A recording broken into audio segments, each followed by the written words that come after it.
Hey, what's going on? This is another episode of the Reporter Vlog for March 6th, 2025,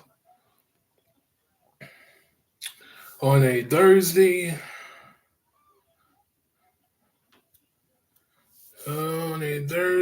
afternoon. How y'all doing? You know what you know what to do. Hit like and subscribe button for uh, uh, think about it. Otherwise known as the real and the truth. I need to start saying that more often. I don't know why I do. I just usually go into the what I have to do. But hit the like and subscribe button for the real and the truth. Because that's the only way you're gonna run into the reporter vlog. Because it's all wrapped into one. I ain't about ready to make another YouTube podcast for just for the reporter vlog. Got enough broadcasts to work with already. So, like I said, just hit the like and the subscribe button, and take the journey with me because the news never stops.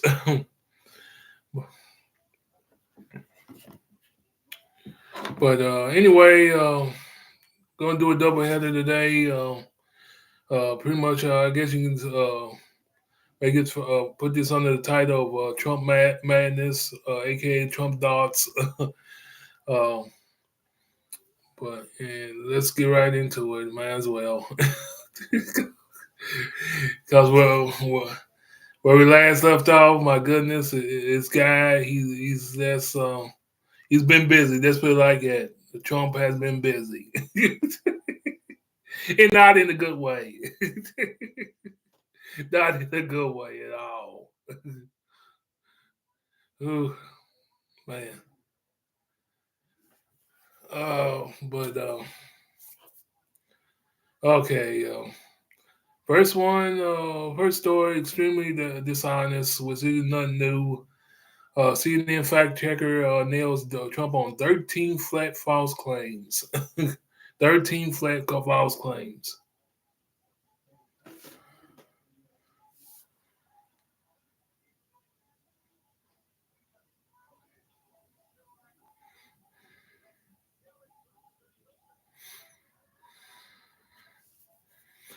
Okay, this is brought to let me set the stage first. He recently had a joint Congress meeting with his fan base on one side and the people that can't stand him on the other side. Blah blah blah. They did the usual instead of well, instead of everybody standing up, the Democrats they took a seat. They booed him when he first began to speak, which I can't blame him because, like I said, there is a reason for everything. There's a reason for everything. Every boo has a reason. But let's get right into it. This is brought to you by I think the Huffington Post. Yep, the Huffington Post.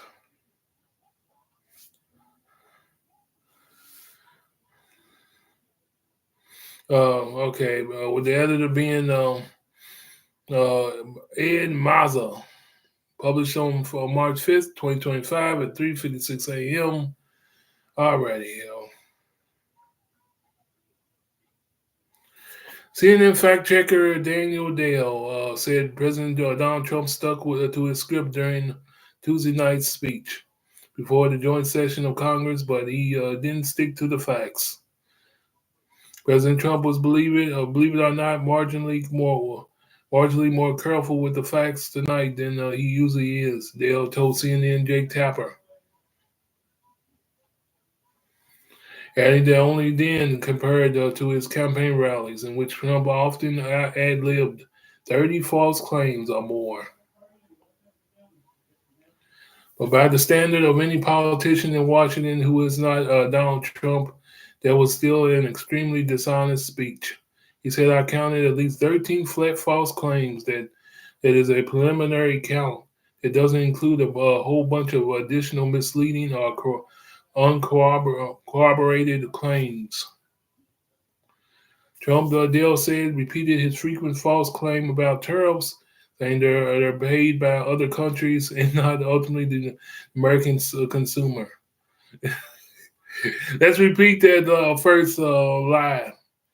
The tariff, which are pretty much taxes, uh, saying they are paid by other countries and not ultimately the American consumer. And see, this is what I'm talking about. He's in other words, he's saying that America is not going to hurt America. That the countries that Americans have depended upon economically um, are going to be taxing them. The taxes that the retaliation taxes of other countries because the taxes that American that he's planning on inflicting on them is not going to hurt the Americans. So yeah, let's move on. Not ultimately the American consumer. Trump also delivered a wildly exaggerated figures on inflation, immigration on the President Biden. That was just starters. See more Dale's fact checking below.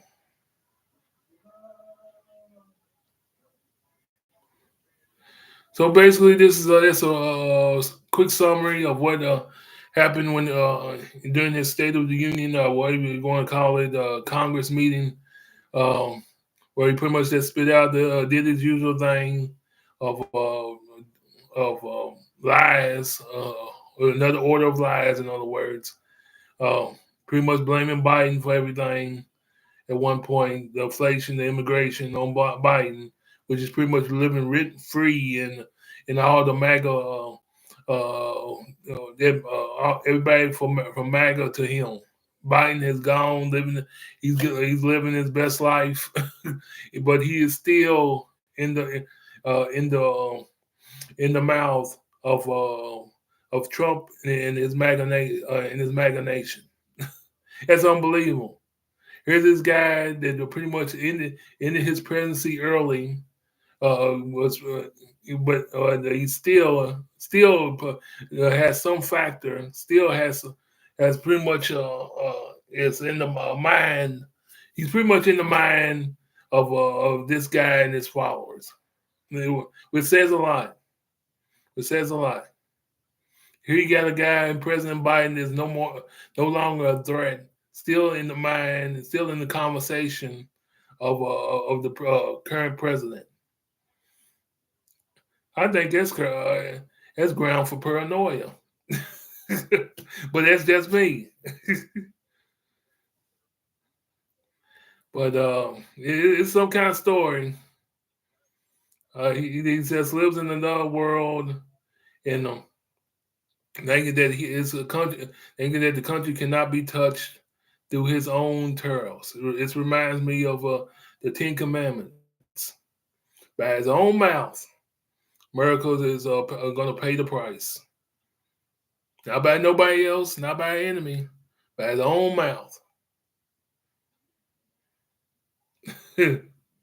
Says a lot, says a lot. But let's move on, keep it moving, because my other job is very call.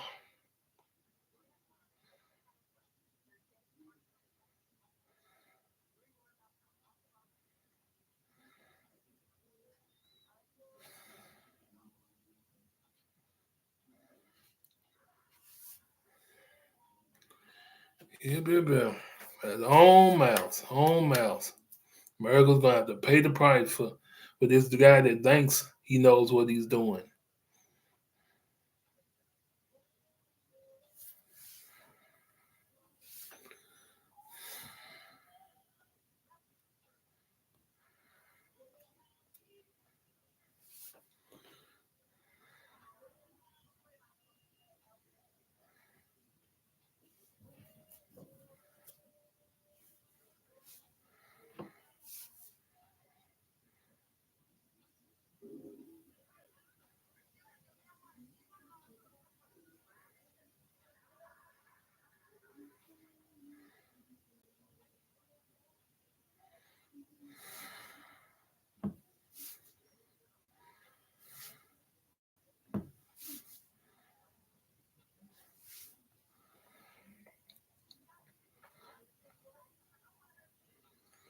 Okay, Republicans say Americans are willing to endure hardship for Trump.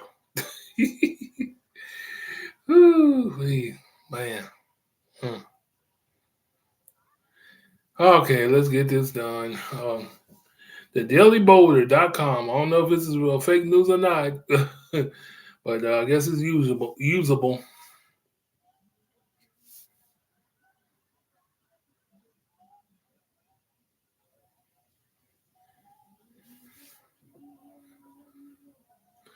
Okay, like I said, this is the from the Daily Boulder, with editor by a staff writer on March 4th, 2025 at 11:25 a.m.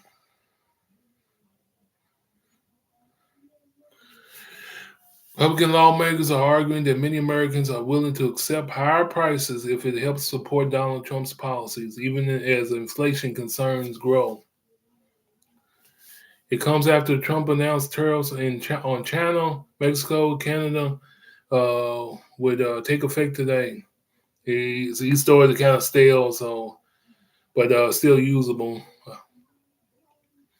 Today, these tariffs would lead to higher prices for American consumers, according to the Goldman Sachs.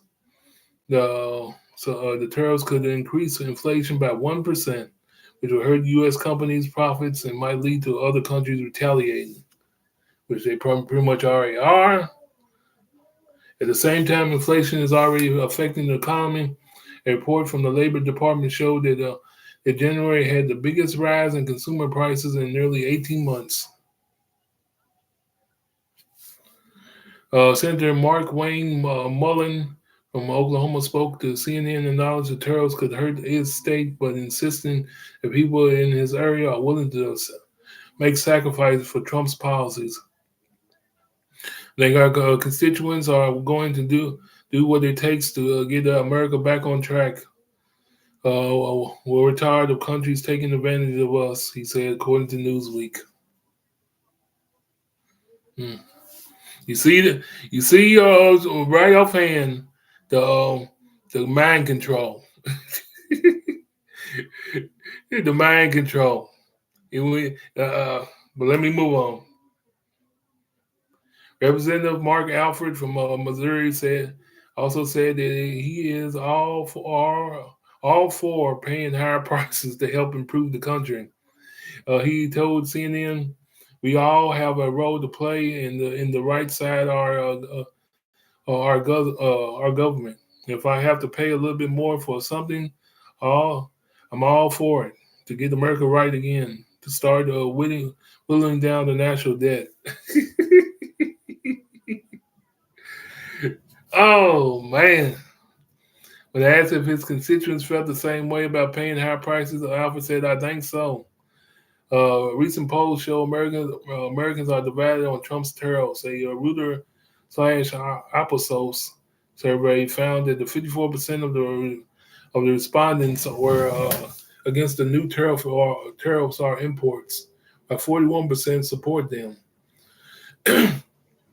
However, there was more support for tariffs on Chinese goods, with 49% in favor and 47% opposed.